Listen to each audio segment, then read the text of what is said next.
Еще раз добрый день, дамы и господа. Надеюсь, теперь меня слышно. Я внимательно прослушала все, что говорили ораторы до меня. И хочу вам сказать, что я абсолютно уверена, что вы все прекрасно знаете, что никогда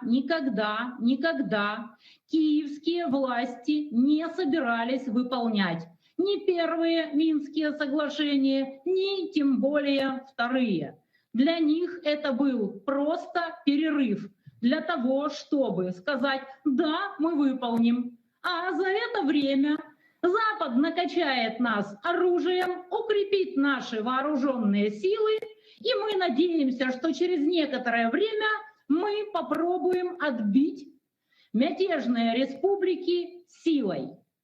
Они не то что не хотят разговаривать с республиками, и Зеленский сказал об этом прямо, вот прямо сейчас, что он не видит смысла разговаривать с Донецком и Луганском. Они не хотят разговаривать с гражданским обществом, даже внутри Украины.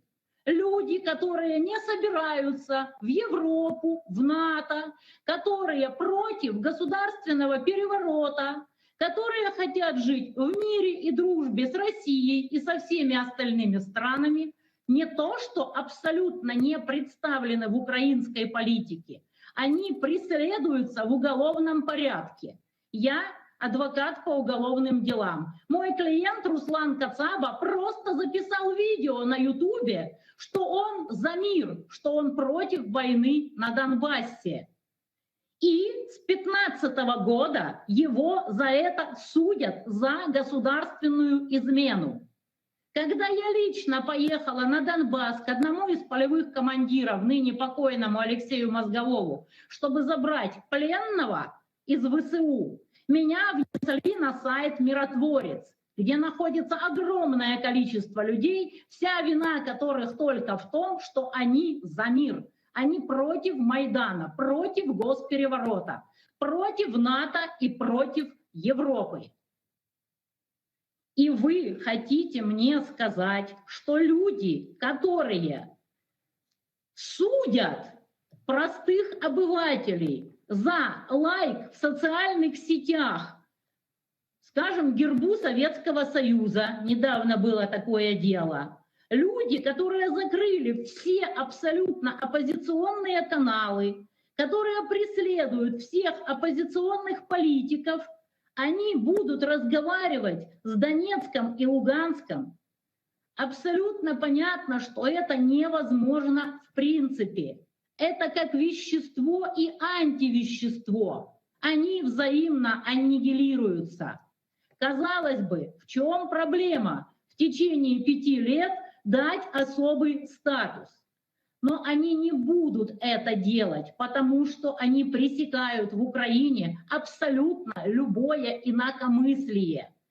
В Украине люди, которые против Майдана, госпереворота и против войны, это враги народа. Они не имеют права выступать нигде вообще. У них нет ни политических партий, ни общественных организаций. Они лишены права голоса в своей, просто лишены напрочь.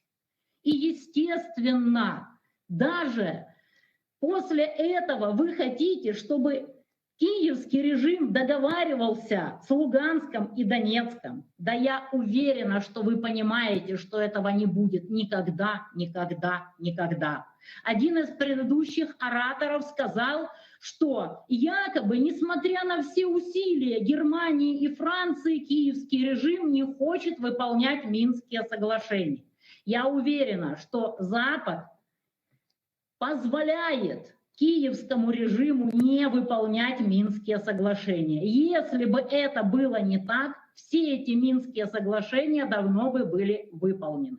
Не надо говорить, что Киев хоть сколько-нибудь самостоятелен, что Украина хоть сколько-нибудь независима. Это колония коллективного Запада, в которой все решают люди, которые пришли извне, которые устроили Майдан и госпереворот и захватили мою страну в рабство.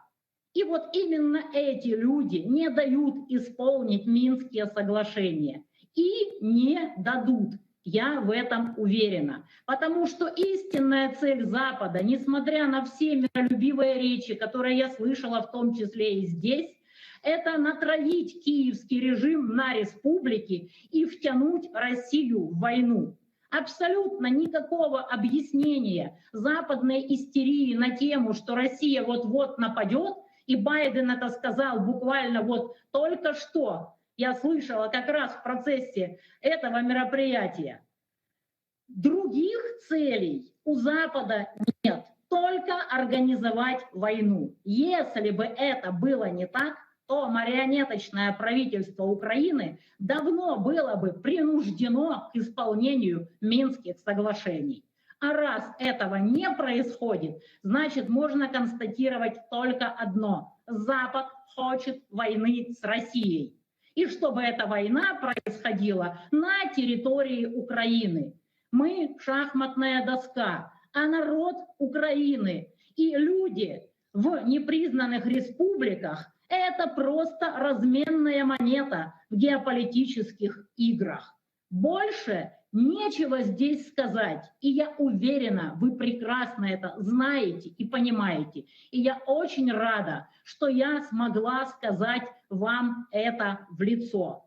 Я уверена, что вы таки доведете до войны. Сегодняшние события с утра в республиках, когда они были обстреляны по всему периметру, по всей линии соприкосновения, окончательно меня в этом убедили.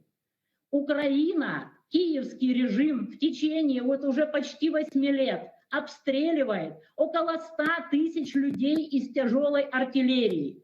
ОБСЕ, которые имеют прозвище на тех территориях «слепые наблюдатели», вообще на это никак не реагируют.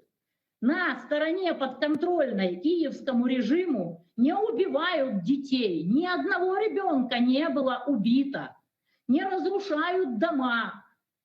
Все это происходит только в непризнанных республиках. Я была там лично, я говорю не из чужих слов. Я проехалась по всей линии соприкосновения. Там убивают именно мирное население, самых беззащитных людей, которые не смогли оттуда уехать, потому что это или старики, или женщины с детьми, или инвалиды. Все, кто мог оттуда уехать, уехали оттуда уже очень давно. И вот именно эти люди, страдальцы и заложники там находятся, и их 100 тысяч человек. И вся Европа лицемерно и кровожадно смотрит 8-й год на страдания этих людей, не забывая при этом рассказывать, что Минские соглашения безальтернативны. Так заставьте своих марионеток из киевского режима их исполнить. Или прекратите уже говорить, что они безальтернативны. Спасибо за внимание.